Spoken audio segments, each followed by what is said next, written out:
All right, so today we're going to do a deep dive into the world of GLP-1 drugs, Okay. like Ozempic, Right. and their incredible potential in treating mental health conditions. Yeah. We're talking about the possibility of these drugs doing way more than just regulating blood sugar. Mm-hmm.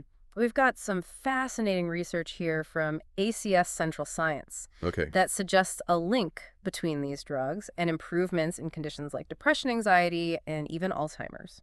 It's truly fascinating how interconnected our bodies are, and this research really hints at the possibility that treating metabolic disorders like diabetes could be the key to unlocking new treatments for a wide range of mental health conditions. Okay, so let's break this down. Are you saying that the same drug that helps people manage their diabetes might also have a positive impact on their anxiety and depression? Yeah, potentially. That's pretty mind-blowing. It is. In fact, one of the articles we have here talks about a woman named Kelly Coviello Mm-hmm. who experienced these kinds of improvements firsthand. Exactly. And while Kelly's story is anecdotal, it's these personal experiences combined with emerging research that point to a really powerful link between metabolic health and mental well-being.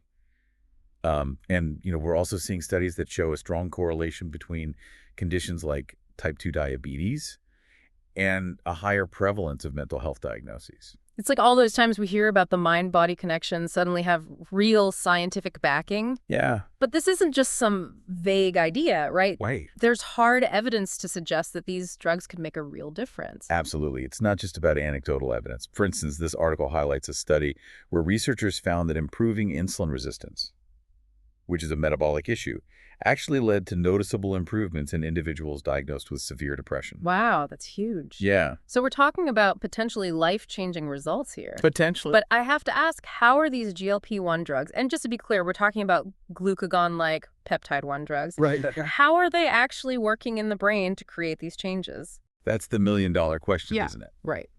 While research is ongoing, one prominent theory revolves around the neurochemistry of addiction.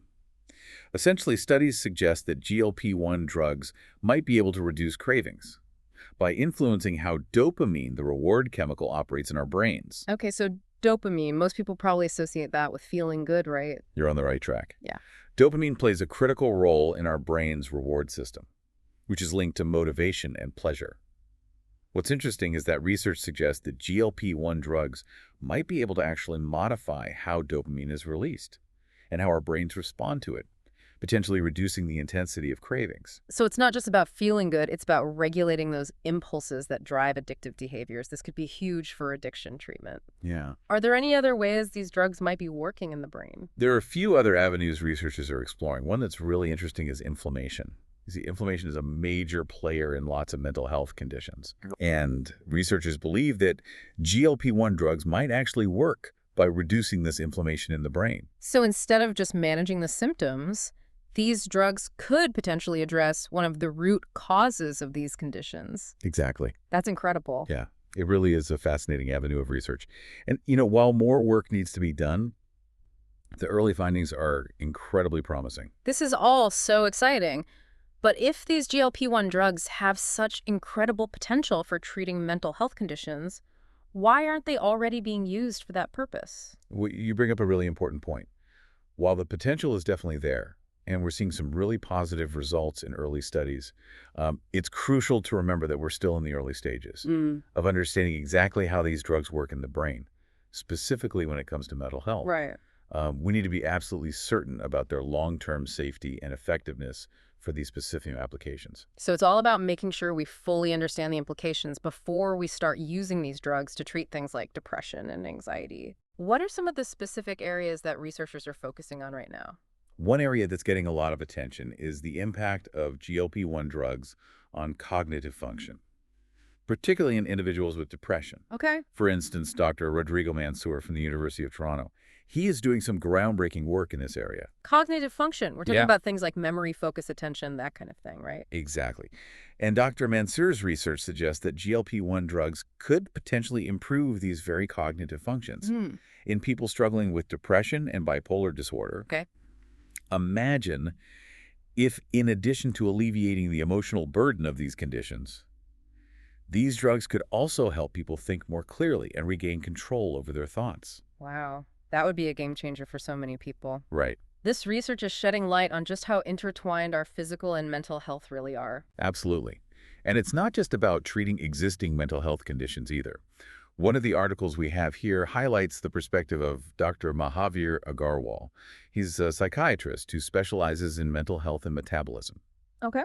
Dr. Agarwal points out that GLP-1 drugs could be incredibly beneficial in managing the side effects Hmm. of existing antipsychotic medications. That's an interesting angle. What kind of side effects are we talking about? Well, a common side effect of many antipsychotic medications is weight gain, which, as you can imagine, can be incredibly difficult for individuals who are already grappling with the challenges of a mental health condition. It's like adding insult to injury, isn't it? Yeah. Having to deal with weight gain on top of everything else. It's a really unfortunate situation. Mm. And sadly, Dr. Agarwal sees many patients who end up discontinuing their antipsychotic medication altogether because they simply can't cope with these side effects. Wow. This ultimately does more harm than good, as it prevents them from getting the mental health treatment they desperately need. If GLP-1 drugs can help to mitigate these side effects, it could make a world of difference for people who rely on these medications to manage their mental health. It sounds like instead of just masking the symptoms, these drugs might actually be able to address some of the underlying biological factors at play. That's remarkable.